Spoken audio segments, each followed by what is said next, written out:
한단악보는 우화에서 유래한 성어로 이와 관련된 고사는 장자 추수에서 가장 먼저 찾아볼 수 있습니다. 전국시대 연나라 수령 땅에 한 젊은이가 살았습니다. 그는 조나라의 수도인 한단 사람들의 걷는 자세가 매우 우아하다는 소문을 듣고 그것을 배우러 가기로 결심했습니다. 그는 먼 길을 달려 한단에 도착하여 보니 과연 거리 위 사람들의 걸음걸이는 매우 우아하고 품위가 넘쳤으며 손짓 하나, 발짓 하나에도 세련된 풍채가 흘러나왔습니다. 젊은이는 서둘러 길 위의 행인들을 따라 흉내내기 시작했습니다. 다른 사람이 왼발을 내디디면 그도 왼발을 내디뎠고 다른 사람이 오른발을 내디디면 그도 오른발을 내디뎠습니다. 그러나 며칠을 배워도 그는 도무지 제대로 배울 수가 없었고 오히려 걸음걸이는 점점 더 어색해져 예전보다 훨씬 보기 흉한 자세가 되었습니다. 젊은이는 이렇게 생각했습니다. 틀림없이 나의 예전 걸음걸이 방식에 큰 문제가 있었던 거야. 그것을 완전히 버려야만 새로운 자세를 배울 수 있을 거야. 그리하여 그는 걷는 법을 처음부터 다시 배우기 시작했고 한 걸음을 뗄 때마다 다음 동작을 어떻게 해야 할지 세심하게 따져보았습니다. 이렇게 먹고 자는 것도 잊은 채 석 달 동안 매일같이 열심히 연습했지만 그는 끝내 한단 사람들의 걸음걸이를 배우지 못했고 설상가상으로 자신이 원래 걷던 방식마저 까맣게 잊어버리고 말았습니다. 결국 젊은이는 어떻게 걸어야 할지 완전히 잊어버려 기어서 연나라로 돌아갈 수밖에 없었습니다. 연나라 젊은이가 다른 사람에게 배우려고 노력한 점 자체는 긍정적으로 평가할 수 있습니다. 하지만 그가 무작정 겉모습만 따라하며 기계적으로 모방한 것은 결코 바람직하지 않은 방법이었습니다. 그는 다른 사람의 정수를 배우기는커녕 자신이 본래 가지고 있던 것마저 잃어버렸습니다. 배움에 있어 모방이 불가능한 것은 아닙니다. 하지만 반드시 먼저 다른 사람의 장점을 세심하게 관찰하고 한단 사람들이 우아하게 걸을 수 있는 핵심 비결이 무엇인지 연구해야 합니다. 그런 다음 자신의 실제 상황을 살펴보고 자신의 걸음걸이를 한단 사람처럼 바꾸기 위해 어떤 변화가 필요한지 검토해야 합니다. 이렇게 해야만 다른 사람의 장점을 취하여 자신의 단점을 보완할 수 있습니다.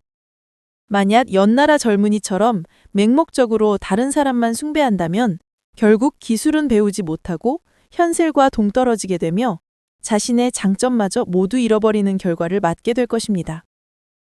그러나 각고의 노력으로 배운다는 관점에서 본다면 연나라 젊은이의 정신은 긍정적으로 평가받을 만합니다. 비록 그의 학습 방식은 잘못되었지만 적어도 그는 배우려는 의지가 있었습니다.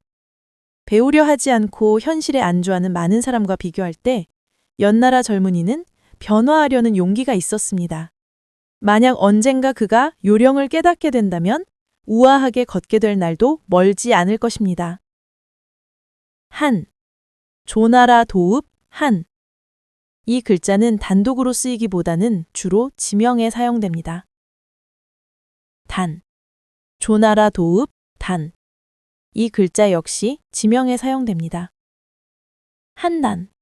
이 두 글자는 합쳐져 고유명사인 한단이 됩니다. 이는 전국시대 조나라의 수도 이름입니다. 학, 배울 학. 배우다, 학습하다라는 뜻입니다. 보, 걸음, 걸음걸이를 의미합니다.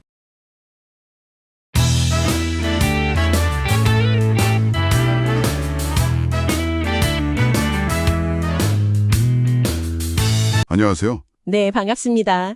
오늘은 그 유명한 고사성어죠. 한단학보. 이걸 좀 깊이 파헤쳐 보려고 하는데요. 아, 한단악보요? 네. 남 따라 하다가 자기 것까지 잃어버린다는 이야기.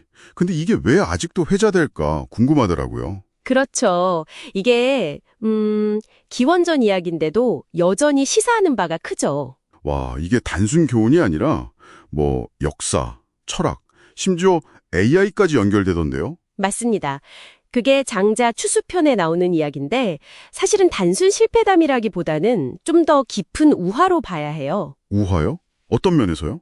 뭐랄까, 본질, 모방, 또 정체성, 이런 철학적인 질문들을 던지거든요. 아하.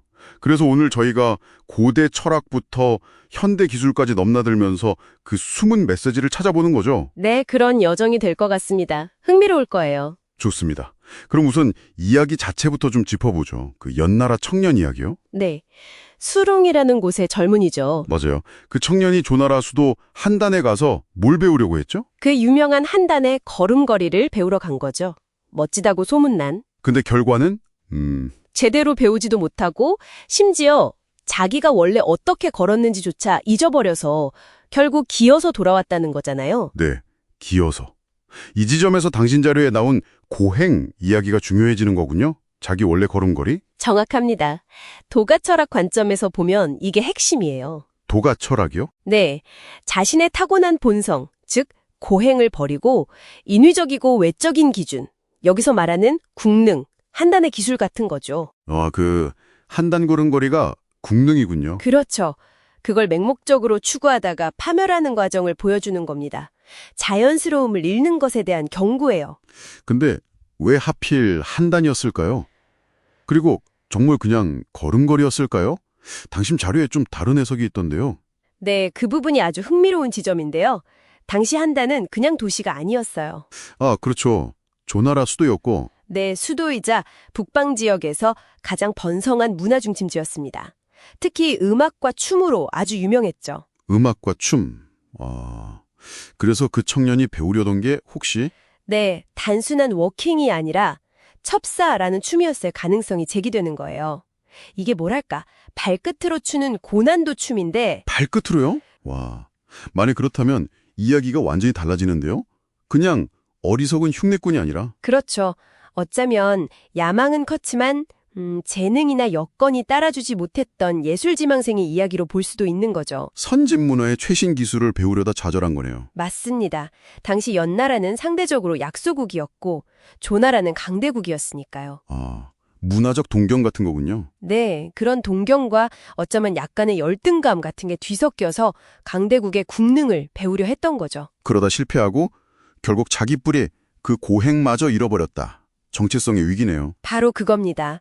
단순히 기술 습득 실패가 아니라 더 큰 문화에 동화되려다 자기 자신을 잃어버리는 위험을 상징하는 거죠. 자기 뿌리를 잃는 위험. 이게 정말 과거 이야기만은 아닌 것 같아요. 자료들 보면 오늘날에도 이 한단 학보가 계속 언급된다면서요? 그럼요. 아주 광범위하게 쓰입니다. 예를 들어 정치적으로는 외국의 제도를 막 들여올 때 비판 없이 그냥 수용하는 것에 대한 경고로 인용되곤 하죠. 우리 현실에 맞는지 따져봐야 한다는 의미로요. 무조건적인 무방은 위험하다. 교육에서도 마찬가지겠네요. 네, 맞아요. 외국 교육 모델이 좋아 보인다고 우리 실정 생각 안 하고 그대로 가져오려는 시도를 비판할 때로 쓰이고요. 기업은요? 기업 전략에서도 마찬가지예요.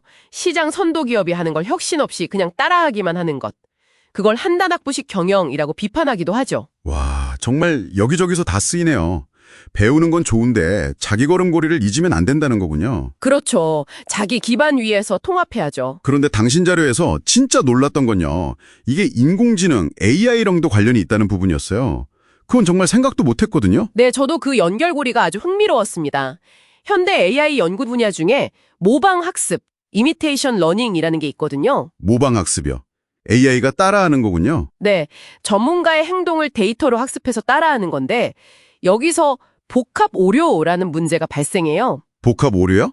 AI가 전문가를 모방하다가 아주 작은 실수를 해요. 근데 그 실수가 한번 나면 AI는 자기가 경험해보지 못한 낯선 상태에 놓이게 되잖아요. 네, 그렇죠. 데이터에 없는 상황이니까. 그러면 그 상태에서 또 다른 실수를 하고 그 실수가 또 다른 실수를 낳고 이렇게 오류가 점점 쌓이고 증폭되다가 결국에는 시스템 전체가 제대로 작동하지 못하게 되는 현상입니다. 와, 소름 돋는데요? 그 연나라 청년이랑 똑같잖아요. 그렇죠. 자신의 안정된 기반, 즉 고행을 버리고 완벽하지 않은 모방, 한단의 걸음걸이를 시도하다가 결국 아무것도 못하게 되는.